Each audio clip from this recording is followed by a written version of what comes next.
Bonjour, est-ce que vous m'entendez?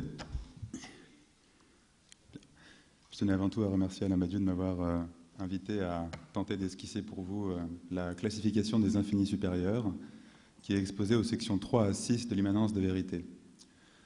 Pour ce faire, je partirai de l'objection concernant l'indécidabilité de l'hypothèse du continu telle qu'elle est appelée dans la 5e section du prologue, qui argue de l'indétermination de l'arithmétique cardinale transfinie due au forcing pour conclure à l'impossibilité que l'univers classique tienne lieu de référent ontologique absolu à la théorie des multiplicités. La critiquer nous conduira à spécifier ce que l'on peut légitimement attendre des axiomes de grands cardinaux, après quoi j'esquisserai la classification proprement dite. Au début des années 30, Gödel a démontré que si les axiomes standards de la théorie des ensembles sont cohérents, alors affirmer l'hypothèse du continu est cohérent avec eux. Puisque Gödel a prouvé d'une autre manière que si les axiomes sont cohérents, alors la négation de l'hypothèse du continu est cohérente avec eux, ce n'est rien moins que la proposition la plus importante de la théorie des ensembles, qui s'est avérée indécidable relativement à ces axiomes, comme Gödel l'avait du reste conjecturé dès 1947. Ce fut une véritable révolution, à tel point que certains mathématiciens se refusèrent d'apprendre la méthode enseignée par Cohen, voire cessèrent tout simplement de faire de la théorie des ensembles. Pour le comprendre, le point crucial est que la méthode du forcing, qui fournissait un procédé très systématique et tout à fait général de prouver des résultats d'indépendance, a induit par là même une prolifération invraisemblable des modèles de l'univers des ensembles, tous plus étranges les uns que les autres. En particulier, l'arithmétique cardinale transfinie s'est révélée franchement sous-déterminée par ZFC, ce qui signifie que notre concept même de nombre transfini, notre opérateur de mesure de multiplicité infinie, est infecté d'ambiguïté. Dans un modèle, les réels sont dénombrables. Dans un autre, un infini supérieur s'effondre jusqu'à être aussi petit qu'un infini ordinaire. Si l'on admettait l'hypothèse spéculative selon laquelle il faut attendre des mathématiques qu'elles formalisent la théorie des multiplicités, à quoi s'identifierait l'ontologie générale, on devrait alors conclure que leur proposition théorique centrale en ce sens, je veux dire l'axiomatique ZFC, ne dit rien d'intrinsèque sur ce que c'est que l'être en tant qu'être, puisqu'elle est équivoque. Autrement dit, si l'univers des ensembles est un référent, il semblerait qu'il ne le soit que de manière relative à d'autres référents possibles. Ailleurs, hors du lieu classique, l'être se dit en autre sens. En fin de compte, on a montré que l'être générique de vérité implique la relativité de l'ontologie, ou encore qu'il y a une infection rétroactive de l'universalité de quelques formes possibles de l'être multiple, celles qui sont génériques, sur l'absoluité de la théorie de toutes les formes possibles de l'être multiple. Puisqu'il est absurde que l'être en tant qu'être soit intrinsèquement indéterminé, en ce qu'il serait alors déterminé par cela qu'il est seul à ne l'être pas, il suit que ZFC ne constitue pas, en l'état, une axiomatique suffisante de l'ontologie. Donc, que ZFC n'est pas l'ontologie. Pour dépasser cette limitation de fait, il suffirait alors, en principe, de maximiser la puissance de la théorie autant que possible, en la complétant par les axiomes qui lui manquent. C'est le fameux programme esquissé par Gödel en 1947 et remanié en 1964. Il se peut donc que ZFC plus de nouveaux axiomes détermine ce que c'est que l'être en tant qu'être et constitue la bonne axiomatisation de la théorie des multiplicités. Parmi ces axiomes rêvés, le premier candidat est une famille d'hypothèses connues depuis les années 30 qui ressemble à l'axiome de l'infini de ce qu'elles énoncent l'existence d'un infini supérieur, qu'on appelle un grand cardinal, qui est à l'infini ordinaire ce que l'infini ordinaire est au fini.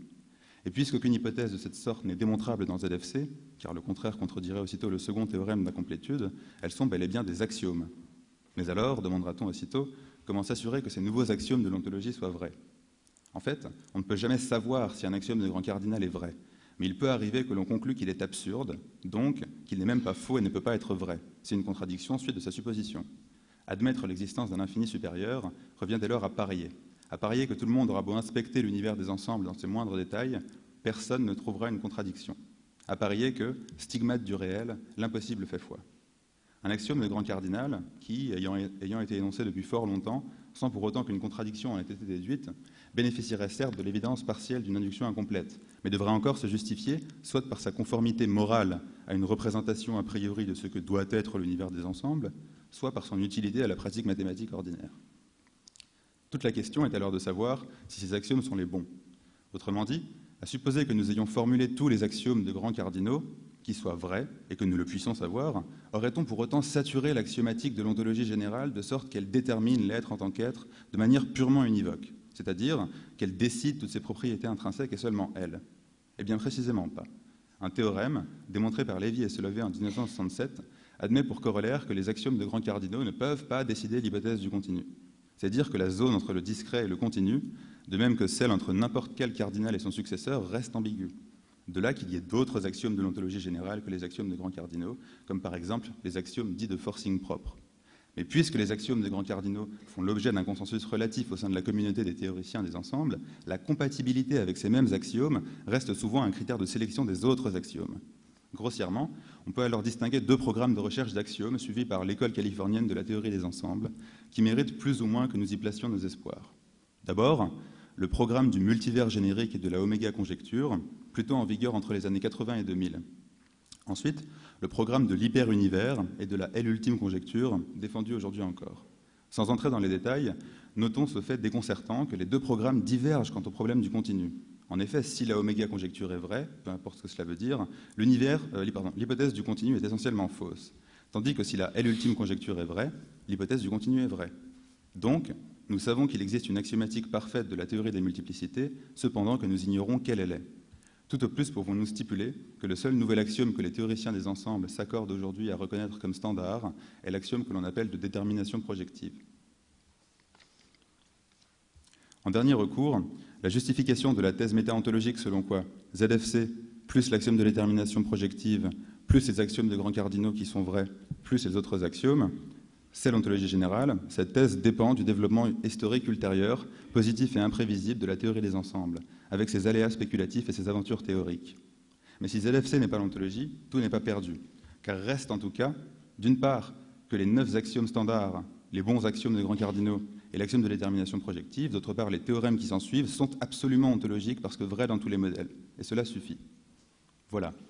Vous êtes prévenus des quelques dangers de l'orientation infinitiste de la pensée qui la pousse ainsi à escalader la très haute hiérarchie des grands cardinaux, dont certains s'avéreront de grandioses fictions. Qui ne s'en effraierait pas devrait tout au moins être découragé par le fait suivant. Il y a beaucoup de multiplicités infinies supérieures. En effet, il y a les mondaines, les faiblement inaccessibles, alpha inaccessible, inaccessible, hyper inaccessible, celles de Malo, alpha Malo, hyper Malo, les réfléchissantes, les faiblement compactes, les indescriptibles, totalement indescriptibles, lambda dépliables, lambda rusés, les éthérés, les subtils, les presque ineffables, ineffables, totalement ineffables, les remarquables, les alpha erdos, les indiscernables, les gamma itérables, les gamma erdos, les presque Ramsay, celles de Johnson, celles de Robotham, celles de Ramsay, les ineffablement Ramsay, les complètement Ramsay, les fortement Ramsay, les super Ramsay, les mesurables, celles de Reinhardt, celles de Berkeley, les lambda fortes, les hautes, celles de Woodin, les faiblement hyper Woodin, celles de Sheila, les hyper-Woodin, les super-fortes, N-super-fortes, les sous-compactes, fortement compactes, super-compactes, hyper-compactes, état-étirables, étirables, celles du principe de Vopenka, les Sheila super-compactes, les presque énormes, énormes, super-énormes, N-énormes. Mais où s'arrête cette prolifération ? En un sens, celui où une opération, à chaque itération, reproduit les conditions de son application, cette suite est elle-même infinie. Mais on verra qu'en un autre sens, celui en lequel le possible de l'existence finie limite dialectiquement la puissance infinie de l'être, elle a une fin. Il faut en tout cas saluer Alain Badiou d'avoir le premier fourni la classification philosophique des infinis supérieurs en projetant cette complexité sur la clarté de 4 types, chacun unifié par une loi de présentation abstraite et tous ordonnés par degré croissant de puissance et de force de consistance. Les infinis de transcendance, les infinis de résistance à la partition, les infinis de poussée immanente des très grandes parties et les infinis approximant l'absolu. Tandis que les deux premiers sont de type négatif ou réactif, en tout cas extrinsèque, les deux autres, intrinsèques, sont pleinement positifs et affirmatifs. Bon. Les infinis de transcendance. On accède aux infinis de transcendance par une logique purement apophatique. Étant donné le champ des possibilités déterminé par le schème opératoire standard de la théorie des ensembles, qui comprend les deux opérations constructives fondamentales de réunion et d'ensemble des parties, on dit de tout infini qui n'est pas accessible dans ce champ qu'il est transcendant. Mathématiquement, on utilise le concept de cofinalité. Soit A un ensemble totalement ordonné, et B une partie de A. On dit qu'elle est cofinale dans A si et seulement si tout élément de A est majoré par une partie de B, par un élément de B. De manière équivalente, on dit d'une suite croissante définie sur un ensemble infini I et à valeur dans A qu'elle est cofinale dans A si et seulement si tout élément de A est majoré par un certain terme de la suite. La cofinalité de A, donc, c'est simplement le plus petit ordinal isomorphe à une partie ou une suite cofinale dans A. Autrement dit, c'est le plus petit nombre de pas à faire pour arriver au bout de A. Par exemple, si alpha est un ordinal fini, sa cofinalité est le singleton de son plus grand élément, mettons singleton de petit a. Je dois donc marcher autant de pas qu'il n'a d'éléments. Un ordinal dont la cardinalité est égale à sa cofinalité s'appelle régulier, et singulier sinon. Par exemple, Aleph oméga est plus grand que oméga, mais on peut arriver au bout seulement en oméga pas. Il est donc singulier. Par différence, le premier ordinal transfini, Aleph 0, est à la fois régulier et limite. En effet, pour arriver au bout de Aleph 0, on ne saurait effectuer un nombre fini de pas, mais il faut en faire au moins Aleph 0. Eh bien, un cardinal inaccessible, un infini de transcendance, c'est simplement un infini indénombrable qui est la limite d'une suite infinie d'opérations, soit de réunions, soit d'ensemble des parties. Dans le premier cas, on dit qu'il est faiblement inaccessible. Dans l'autre, fortement inaccessible. Car, bien que dans le cas fini, la cardinalité de l'union disséminatrice soit strictement croissante en fonction du nombre d'ensembles réunis, cela ne fait que fort peu de différence dans l'infini, contrairement à l'ensemble des parties qui induit systématiquement un excès synthétique strict. Telle est la définition des infinis de transcendance, donnée d'abord par Zermelo en 1930, puis par Tarski en 1938. Notons que les cardinaux inaccessibles ne se contentent pas de l'être relativement au double schème opératoire de l'induction transfinie, car l'énoncé de leur existence l'est encore relativement au schème logique de la démontrabilité. En effet, si kappa est un cardinal inaccessible, V de kappa est un modèle de ZFC. Donc, il s'en suivrait que ZFC soit consistante, ce qui reviendrait tout simplement à contredire le second théorème d'incomplétude. L'imperfection de ce concept de l'infini est à la mesure de l'indétermination de ce qu'il permet de concevoir, la limite d'un processus opératoire. Deuxièmement, les infinis de résistance à la partition sont peut-être les moins intuitivement intelligibles de tous. On ne voit pas très bien le lien avec la grandeur intrinsèque, avoué d'ailleurs Badiou dans l'être et l'événement 1. Partons des objets finis. Remarquez que leur grandeur extensive, comme leur taille ou leur volume, se divise si l'objet est découpé, ce qui ne vaut pas de leur grandeur intensive, telle que la pression ou la température. La définition par Dedekind d'un infini, par la torsion réflexive d'un tout, qui peut s'injecter dans une de ses parties propres, montre que les propriétés partitives qui valent pour le fini ne valent pas dans l'infini. Et en particulier, ils violent la loi méréologique énoncée dans l'axiome d'Euclide que le tout est plus grand que la partie. Eh bien, les infinis de résistance à la partition sont une sorte de généralisation exemplaire de cette torsion réflexive en réaction à la partition. Ce sont des infinis tellement grands que c'est comme s'ils niaient objectivement toute opération extrinsèque de bipartition par la rétroaction d'une partie qu'on appellera homogène, aussi grande que le tout, et qui pourtant, si elle est divisée en parties d'une certaine taille, se trouve recouverte par une partie de la bipartition de l'ensemble initial. Bon. Essayons de pénétrer le formalisme. On considère un cardinal infini kappa, dont on note les parties de zeta, et deux cardinaux, lambda et mu quelconque, pour autant qu'ils soient plus petits que kappa. Puis on forme l'ensemble de toutes les parties de zeta de kappa qui sont aussi grandes que lambda, ensemble dont la taille n'est pas donnée a priori. On découpe alors cet ensemble en mu parties. En fin de compte, ce qu'on vient de construire, c'est l'ensemble des mu parties de l'ensemble de toutes les parties de zeta de kappa, c'est-à-dire, toutes les parties de zeta de kappa, on se perd avec toutes ces lettres grecques, qui sont de taille lambda, convenant de l'appeler θ. Maintenant, considérons un élément x dans θ, donc une des mu parties du découpage de l'ensemble des parties de zeta de taille lambda de kappa, c'est-à-dire, au fond, une partie composée intégralement de parties de kappa d'une taille donnée.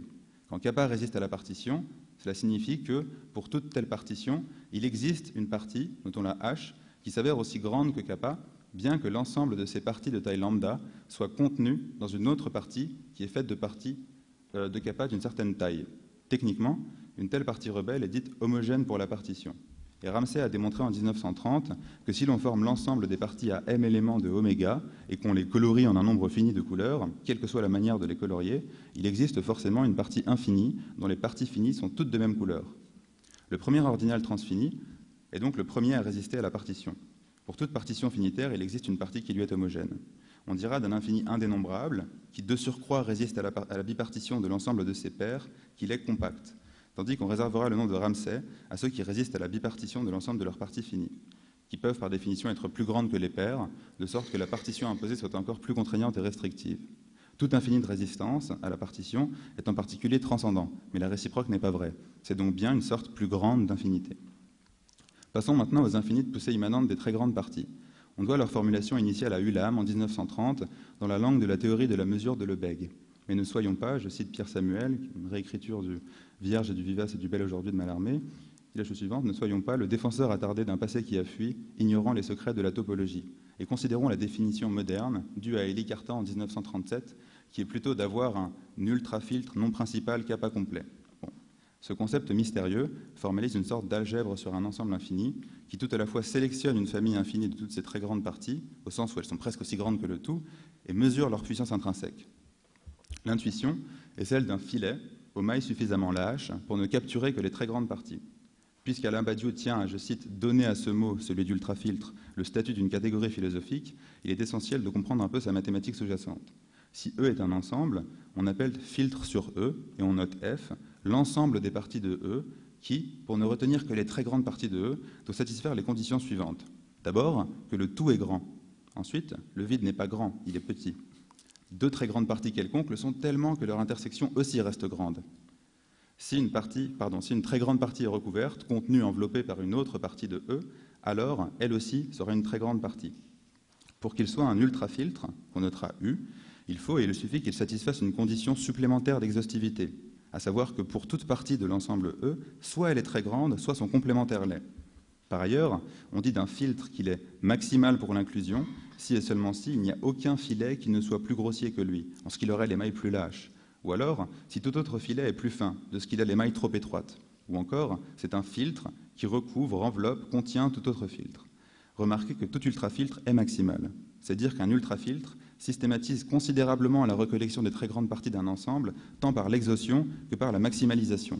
Maintenant, certains ultrafiltres, dits principaux, admettent comme grande partie celles qui sont soumises à la loi de l'un et seulement elles, c'est-à-dire celles qui possèdent un élément distingué, lequel doit, sauf à contredire l'exhaustivité, être un singleton.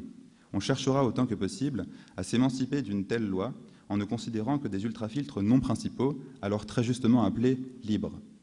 Reste un dernier paramètre à régler sur notre appareil de sélection des familles infinies des très grandes parties, ce qu'on appelle son degré de complétude. Voilà comment on le mesure. Considérons un cardinal kappa muni d'un filtre F et une collection d'éléments de F. Mettons qu'il y en ait alpha.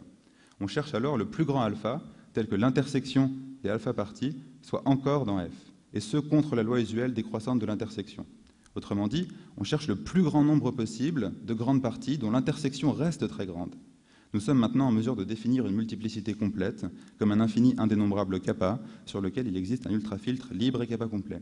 C'est-à-dire, je résume, qu'il a une famille de très grandes parties, dont le tout, sans le vide, tel que tout ce qui contient une très grande partie est très grand, qu'elle est capturée par le filtre le plus lâche, cette famille, que tout est soit grand, soit son complémentaire l'est, et que, surtout, l'intersection indénombrable de très grandes parties reste encore très grande.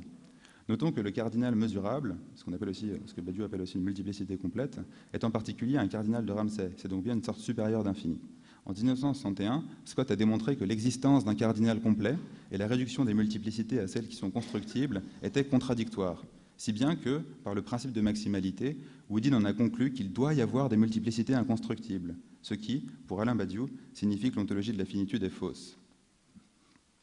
Passons maintenant aux infinis approximant l'absolu.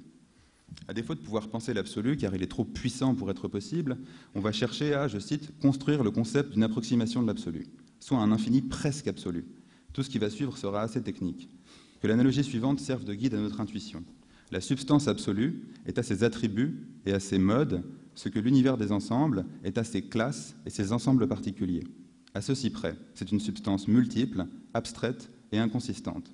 Multiple parce que non atomique, composée de multiples purs ou de multiples, et ce jusqu'au vide principiel. Abstraite parce que non localisée, non temporelle, privée de toute puissance causale active ou passive, composée de toutes les formes possibles du multiple. Inconsistante parce qu'elle n'est pas elle-même une forme possible du multiple. De ce point de vue, on cherche d'abord à construire un attribut qui, en tant que forme possible du multiple, approxime l'absolu avant de pouvoir par la suite construire un mode infini qui témoigne d'une relation localement différenciée de l'absolu à lui-même. Le premier point fait appel à deux résultats fondamentaux de la théorie des modèles. D'abord, ce qu'on appelle le lemme de contraction de Mostovsky, qui, en gros, énonce les conditions formelles pour qu'un attribut exprime la substance. Et deuxièmement, le théorème fondamental des ultraproduits de Lauss appliqué aux ultrapuissances, qui permet de construire effectivement un tel attribut. Le second point, la construction des modes infinis, suppose ce qu'on appelle des plongements élémentaires non triviaux d'un attribut de l'absolu dans un autre, voire dans l'absolu lui-même. Bon. Alors, à quelles conditions doit satisfaire un attribut pour exprimer l'essence éternelle et infinie de la substance infinie? En fait, il faut qu'il ait une certaine structure bien particulière. Et puisque la substance multiple V a une infinité de classes, et que Spinoza ne voyait pour sa part aucune impossibilité de principe parce que la substance absolue est une infinité d'attributs dont seuls deux, l'étendue et la pensée, nous étaient connus, on pourrait imaginer une sorte de généralisation à tout attribut de l'isomorphisme énoncé dans la proposition 7 du livre 1 de l'éthique, à savoir que l'ordre et la connexion des choses sont le même que l'ordre et la connexion des idées. Généralisation qui dirait donc que deux attributs quelconques ont la même structure constitutive. On aurait ainsi une caractérisation de la structure nécessaire à l'expression de l'essence de la substance. Eh bien, le lemme de Mostovsky formalise cela dans la théorie des ensembles en énonçant les conditions nécessaires pour qu'une classe ressemble à V. Si ZFC est bien la meilleure méthode axiomatique que nous possédions pour faire de l'ontologie, la structure de l'être infini multiple, V et l'appartenance, n'est autre que la substance multiple, abstraite et inconsistante des ensembles, V, écrite dans la langue purement relationnelle de l'appartenance. En particulier, la structure d'une sous-classe de V, un attribut, serait aussi déterminée par la seule relation d'appartenance. Or, il y a deux lois de l'appartenance énoncées par les axiomes structurels que sont l'extensionnalité, forme du même, et la fondation, forme de l'autre. C'est dire que, je cite, « l'ontologie est la pensée des relations extensionnelles et bien fondées », où les relations, bien entendu, sont des ensembles, parce qu'on peut les définir comme des sous-ensembles du produit cartésien. Bon. La relation R d'une classe quelconque C est extensionnelle à deux conditions. D'une part, il n'y a rien qui ne se rapporte à un ensemble qui n'en soit un dans cette classe. D'autre part, deux ensembles ne sont le même que si tout ce qui se rapporte à l'un se rapporte aussi à l'autre. Cette relation est dite bien fondée s'il y a un élément de C tel qu'aucun autre ne se relie par R à lui, c'est-à-dire qu'il y a un élément minimal pour cette relation dans C. Mostovski a démontré en 1941 que si la relation d'une structure CR, où C est une classe et R est la relation, était extensionnelle et bien fondée, c'est-à-dire si cette relation était semblable à l'appartenance, alors il devait exister une structure transitive isomorphe à la première, l'idée étant que l'on peut contracter l'une sur l'autre. Cette structure vérifie des propriétés importantes de tout attribut. D'abord, elle est douée d'une sorte de stabilité interne et d'autonomie relative, puisque les éléments de ces éléments sont encore ces éléments. Il n'y a rien en elle qui ne soit fait d'autre chose qu'elle. On dit que son ensemble de base est transitif. Ensuite, elle est structurée par la relation ontologique d'appartenance. Elle exprime l'essence de la substance, on dit qu'elle est un modèle de ZFC, et ce, de manière interne à la substance. Elle est un modèle intérieur de ZFC. Et en fait, on peut prouver qu'elle est unique, parce que le seul isomorphisme entre deux structures transitives supposées distinctes et isomorphes à CR est en fait l'identité. Bon.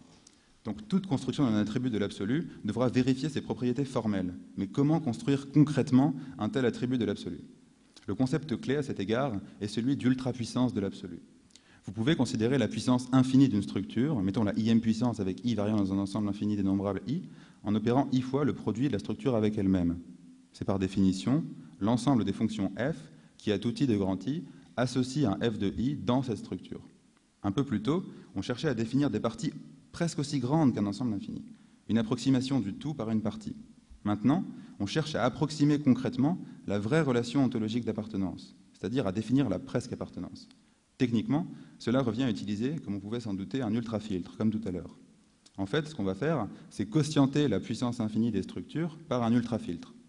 Et cela, on va le faire en définissant par abstraction deux classes d'équivalence qui respectivement représenteront les objets de l'attribut et les relations de l'attribut qu'on cherche à construire. D'abord, on définit la classe d'équivalence de f pour la presque identité. C'est la classe de toutes les fonctions g qui sont identiques à f sur un très grand nombre de valeurs. C'est à ce moment-là qu'intervient l'ultrafiltre. Ces ensembles peuvent donc former les nouveaux objets de l'attribut. Ensuite, on définit la classe d'équivalence pour la presque appartenance de la classe d'équivalence de f pour la presque égalité. C'est la classe de toutes les classes d'équivalence de fonction g pour la presque égalité, à quoi chaque classe d'équivalence de fonction f pour la presque égalité appartient en un très grand nombre de valeurs. Ce sera la nouvelle relation entre les nouveaux objets de l'attribut. Puisque la presque appartenance est extensionnelle et bien fondée, du moins si on fait une hypothèse supplémentaire que l'ultrafiltre utilisé est kappa complet, avec des contraintes de taille sur kappa, l'attribut que nous venons de construire vérifie bien les conditions formelles prescrites par Mostovski. On peut ainsi le contracter sur un modèle intérieur transitif de V qui préservera toutes les propriétés de l'ultrapuissance, en particulier celles qui découlent du résultat que voici. Le théorème fondamental de Lauss, appliqué aux ultrapuissances, ce qu'on vient de construire, pose que ce qui est vrai dans l'attribut équivaut à ce qui est absolument vrai presque partout dans la substance. Ainsi s'achève la construction d'un attribut de l'absolu. Il est alors naturel de se demander si l'on est en mesure de préciser ce que peut être une relation explicite entre ce modèle et l'absolu, par laquelle une vérité est immanente à la substance. Les théoriciens des modèles définissent un plongement élémentaire d'une substructure transitive, un attribut, dans sa surstructure, par exemple l'absolu, comme une sorte de fonction qui préserve la vérité. Plus précisément, c'est une fonction J telle qu'un ensemble de la substructure vérifie une propriété si et seulement si son image dans la surstructure vérifie cette propriété. Maintenant, puisque l'attribut est dans la substance, il est toujours possible que son image soit identique à lui-même. Autrement dit, il est toujours possible que le plongement soit l'identité. Quand c'est le cas, la fonction se contente d'associer une vérité à elle-même, pour ainsi dire, ce qui n'a pas grand intérêt, puisqu'au fond, c'est comme si on ne sortait pas de l'attribut. Aussi dira-t-on que cette fonction est triviale. Ce qui est intéressant, c'est alors le point à partir duquel un plongement cesse d'être trivial. c'est-à-dire lorsque la vérité localisée dans un attribut diffère de la vérité de son image dans l'absolu. On appelle point critique d'un plongement élémentaire non trivial le plus petit ordinal kappa qui soit différent de son image par lui. Puisque cette image est aussi un ordinal, un point critique est forcément plus petit que son image. Les infinis presque absolus sont tous les modes infinis qui témoignent de l'existence d'une différence localisée entre des attributs de l'absolu quant à leur vérité, de ce qu'ils sont définis comme le point critique d'un plongement élémentaire non trivial. Scott a démontré en 1970 ce que Badiou tient pour le théorème fondamental de la théorie de l'infini, à savoir que s'il existe un plongement élémentaire non trivial de l'absolu V dans une de ses ultrapuissances attributives, son point critique est un cardinal complet. Et puisqu'on a vu que cette multiplicité infinie était en particulier inaccessible, résistait à la partition, en fait, elle opère la synthèse spéculative des 4 modes de conceptualisation de l'infini présentés. Mais, pourrait-on se demander, existe-t-il un plongement élémentaire non trivial de l'absolu dans lui-même? Si tel était le cas, le mode infini défini par son point critique serait doué d'une espèce de prééminence sur tous les autres, puisqu'il témoignerait d'une différence localisée de l'absolu à lui-même quant à ses vérités, et serait pour ainsi dire indépendant de tout attribut particulier. Cette question fit pénétrer Reinhardt dans la zone de pré-inconsistance de l'infini supérieur lorsqu'il y répondit par la conjecture notoire de leur existence. Or, Kenneth Koonen a démontré en 1971 qu'un tel mode infini ne pouvait pas exister, de ce que tout plongement élémentaire non trivial de l'absolu dans lui-même était impossible. Il est alors clair que, je cite, « l'absolu ne connaît d'autre relation à lui-même que l'identité », ou encore que l'absolu est pour toujours non pas sans théorie, mais sans témoin. Ce théorème d'inconsistance signe la fin sans fin de la hiérarchie des infinis supérieurs, le sommet de la dialectique entre la puissance infinie de l'être en tant qu'être et la possibilité finie de son existence, je cite, « le point précis où une forme d'être infini ne peut pas exister en tant qu'elle est ce qu'elle est ». Merci.